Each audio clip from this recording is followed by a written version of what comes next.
This is the bit that I use in the 2-rein. It's an antique, but there's no maker's marks on it.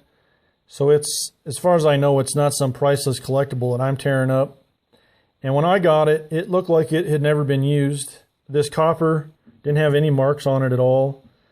This pin that holds the cricket wasn't worn at all. And same with down here. These swivels, they weren't worn at all. Looked like they hadn't moved much. So it still has lots of years left in it. And the reason I like it for the 2-rein is since it's made out of sweet iron and this copper, it helps keep a horse's mouth pretty wet. There's still a little bit of slobber left on here. And then compared to modern bits, it's made out of some thinner metal. So I like that because it's pretty lightweight. But the reason I really like it is how loose this cheek piece is. And that's really forgiving for a horse that you first got in the 2-rein. And there's a lot of action there before this spade actually moves.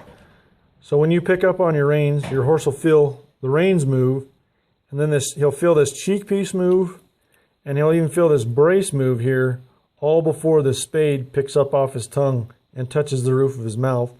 So that's just lots of signals that he's going to get this bit figured out, or a spade bit in general.